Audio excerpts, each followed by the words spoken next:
Dear students, welcome to HSB YouTube channel. ಇವತ್ತಿನ ಈ video it's all about the general characteristics of phylum Ctenophora. ನೋಡಿ, ಕಳೆದ ವಿಡಿಯೋದಲ್ಲಿ already porifera, Cnidaria ಇವುಗಳ ಬಗ್ಗೆ ನಾವು ಜನರಲ್ ಕ್ಯಾರೆಕ್ಟರಿಸ್ಟಿಕ್ಸ್ ಅನ್ನು ಮಾತಾಡಿದ್ವಿ. It's time for us to learn more about a phylum Ctenophora. ಬನ್ನಿ ಮಕ್ಕಳೇ, ಮೊದಲಿಗೆ ಟೀನೋಫೋರಾ ಅಂದ್ರೇನು ಅನ್ನೋದನ್ನ ಕಲಿಯೋಣ. When you decode the word ಟೀನೋಫೋರಾವನ್ನು ನೀವು ಸ್ಪ್ಲಿಟ್ ಮಾಡಿದ್ರೆ you gonna get a two important term, Ctenophora. Cteno ಅಂತಂದ್ರೆ ಕೂಮ್, ಹೌದು. ಕೂಮ್ ಅಂದ್ರೇನು? ಬಾಚಣಿಗೆ, ಹೌದು, ಎಸ್. ಆದ್ರೆ they are talking about something which is comb like structure which is present in this organism. ಇವರು ಬಾಚಣಿಗೆ ರೀತಿ ಇರ್ತಕ್ಕಂಥ ಸ್ಟ್ರಕ್ಚರ್ ಬಗ್ಗೆ ಮಾತಾಡ್ತಿದ್ದಾರೆ. ಅದನ್ನ ಕೂಂಬ್ ಪ್ಲೇಟ್ಸ್ ಅಂತ ಕರಿತೀವಿ. My friends, cteno is nothing but a comb plates. Phora ಅಂತಂದ್ರೇನು? ಬೇರಿಂಗ್ ಅಥವಾ having. So cteno is a comb plate, fora is having. Organism who have a comb plates, we call them as a Ctenophora. Okay, fine.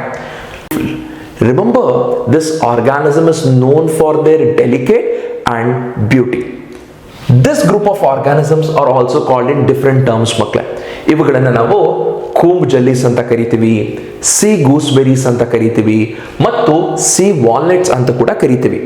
ಟೀನೋಫೋರ್ಸ್ are also known in 3 different terms. ಟೀನೋಫೋರ್ಗಳನ್ನ ನಾವು comb ಜೆಲ್ಲಿಸ್ ಅಂತ ಕರಿತೀವಿ, C ಗೂಸ್ಬೆರೀಸ್ ಅಂತ ಕರಿತೀವಿ, ಜೊತೆಗೆ we can also call them as a sea walnuts. ಇವುಗಳ ಹೆಸರು ಯಾಕೆ ವಿಭಿನ್ನವಾಗಿದ್ದಾವೆ ಅಂತಂದ್ರೆ because of their appearance. Okay, fine.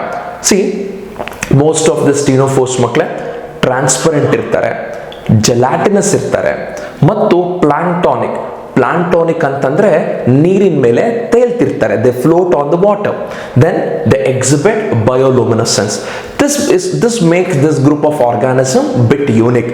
ಈ ಕ್ಯಾರೆಕ್ಟರ್ಗಳಿಂದ ಈ ಒಂದು ಫೈಲಮ್ ಸ್ವಲ್ಪ ಯೂನಿಕ್ ಅಂತ ಅನ್ನಿಸ್ತಾರೆ ಮಕ್ಕಳೇ.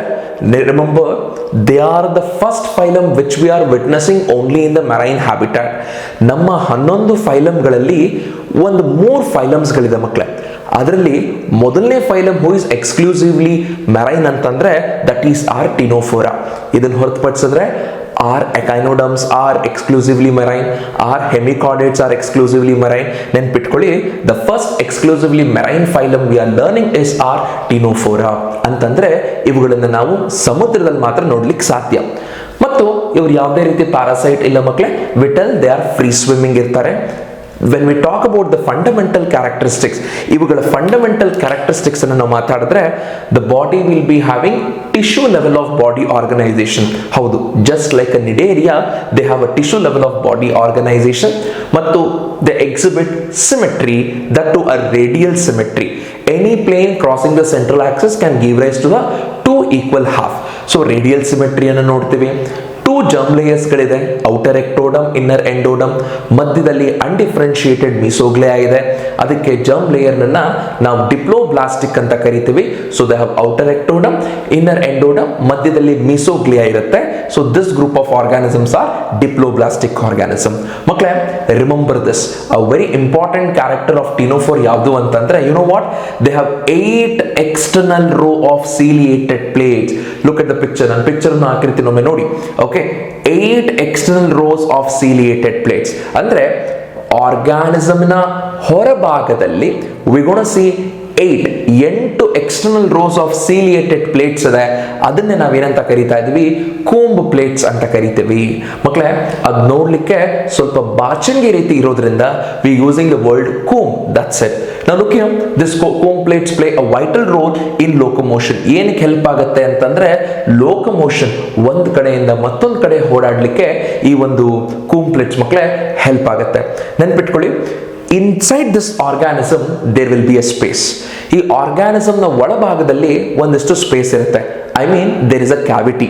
ಓಕೆ, ಆ ಕ್ಯಾವಿಟಿಯನ್ನು ನಾವು ಗ್ಯಾಸ್ಟ್ರೋವಾಸ್ಕ್ಯುಲಾರ್ ಕ್ಯಾವಿಟಿ ಅಂತ ಕರಿತೀವಿ. Yes, the same type of cavity was seen in our Cnidaria also. Coelenteron, gastrovascular cavity, the same cavity ಮಕ್ಕಳೇ. ಅದಕ್ಕೆ ಟೀನೋಫೋರ್ ಮತ್ತು ನಿಡೇರಿಯಾವನ್ನ ನಾವು ಸಿಲೆಂಟಿರಾನ್ ಅಂತ ಕರ್ಕೊಳ್ತೀವಿ. Next look here, this coelenteron or gastrovascular cavity have a one opening that itself act like a mouth here. ನೆನ್ಪಿಟ್ಕೊಳ್ಳಿ, when you talk about the digestion we gonna see both intracellular and as well as extra cellular. ಎರಡೂ ರೀತಿಯ digestion ಅನ್ನು ನೋಡಬಹುದು. ಸೆಲ್ಲಿನ ಹೊರಭಾಗ that is extra cellular, ಸೆಲ್ಲಿನ ಒಳಭಾಗ that is intra cellular. ಅದಾದ ನಂತರ ರೆಸ್ಪಿರೇಷನ್ ಮತ್ತು excretion it is very simple. It is with the help of a process called diffusion. ಮಕ್ಕಳೇ, ಬಾಡಿ ವಾಲ್ ನಿಂದ ಏನಾಗುತ್ತೆ, ರೆಸ್ಪಿರೇಟರಿ ಗ್ಯಾಸಸ್ ಮತ್ತು ಎಕ್ಸ್ಕ್ರೀಟರಿ ವೇಸ್ಟ್ಗಳು ಡಿಫ್ಯೂಸ್ ಔಟ್ ಆಗುತ್ತೆ. Next, they exhibit one of the phenomenal property and interesting feature that is bioluminescence. ಈ ಒಂದು group of organism ಏನ್ ಮಾಡುತ್ತೆ ಅಂತಂದ್ರೆ ಬಯೋಲುಮಿನೆಸೆನ್ಸ್ ನ ಎಕ್ಸಿಬಿಟ್ ಮಾಡುತ್ತೆ.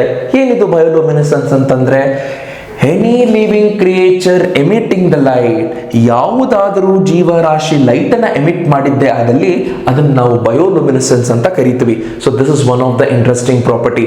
That's why I said they are known for there delicate nature and their beauty. My friends, look at the reproduction. They exhibit only sexual reproduction, exclusively marine, that is one key character. Only sexual, no asexual mode of reproduction. Then they are monoecious. ಒಂದೇ organism ನಲ್ಲಿ male reproductive organ system ಕೂಡ ಇದೆ, female reproductive organ system ಕೂಡ ಇದೆ. Next, fertilisation ಬಾಡಿಯಿಂದ ಹೊರಗಾಗ್ತದೆ, that is called external fertilisation. Since they have a larval stage ಮಕ್ಕಳೇ, ಅದನ್ನ ನಾವು ಇಂಡೈರೆಕ್ಟ್ ಡೆವಲಪ್ಮೆಂಟ್ ಅಂತ ಕರ್ಕೊಳ್ತೀವಿ. We have two example to be remembered. ಒಂದು ಪ್ಲೂರೋಬ್ರಾಂಕಿಯಾ, ಮತ್ತೊಂದನ್ನ Ctenoplana. One is called Pleurobrachia, ಮತ್ತೊಂದನ್ನ ಟೀನೋಪ್ಲಾನಾ ಅಂತ ಕರಿತೀವಿ ಮಕ್ಕಳೇ. ಇಲ್ಲಿಗೆ ಆ ಜನರಲ್ ಕ್ಯಾರೆಕ್ಟರಿಸ್ಟಿಕ್ಸ್ ಆಫ್ ಟೀನೋಫೋರಾ ಅರ್ಥ ಆಯ್ತು ಅನ್ಕೊಂಡಿದ್ದೀನಿ. ಕ್ವಿಕ್ ಆಗಿ ರಿಕ್ಯಾಪ್ ಮಾಡೋಣ ಬನ್ನಿ. Ctenophora is nothing but an organism who is bearing the comb plates. They are also called in different names. Comb jellies, sea gooseberries, sea walnuts ಅಂತ ಬೇರೆ ಹೆಸರು ಕಲ್ಕೊಳ್ತೀವಿ. ನೋಡ್ಲಿಕ್ಕೆ ಅವರು ಟ್ರಾನ್ಸ್ಪರೆಂಟ್ ಇರ್ತಾರೆ, ಜೆಲಾಟಿನಸ್ ಇರ್ತಾರೆ. Most of them are what are planktonic. They float on the water. They exhibit bioluminescence. They're exclusively marine habitat. Free swimming irtare makle. They have tissue level of body organization, radial symmetry, diploblastic nature ide. They have 8 external rows of ciliated plates which is called as a comb plates. adu locomotion ಗೆ help ಮಾಡುತ್ತೆ. ಬಾಡಿಯ ಒಳಭಾಗದಲ್ಲಿ space ಇದೆ, body cavity ಅಂತ ಹೇಳ್ತೀವಿ. that is gastrovascular cavity which opens into one opening called that is mouth. Digestion outside the cell and as well as inside the cell. Extracellular, intracellular. Respiration, excretion occurs through the diffusion through body surface. Bioluminescence exhibit ಮಾಡ್ತಾರೆ, I mean they emit the light. Reproduction only sexual mode ಮಕ್ಕಳೇ. They are monoecious, both the sexes are present in one individual. Fertilization ಹೊರಗಡೆ ಆಗುತ್ತೆ, external. Larval stage ಇರೋದ್ರಿಂದ development going to be indirect. Last but not the least, two example. One is we have a Tinoplana, other one we have Plurobranchia. ಮಕ್ಕಳೇ, we are done with the Tinophora. ಮುಂದಿನ ವಿಡಿಯೋದಲ್ಲಿ ನಾವು ಪ್ಲಾಟಿಹೆಲ್ಮಿಂಥಸ್ ಬಗ್ಗೆ ಕಲಿಯೋಣ.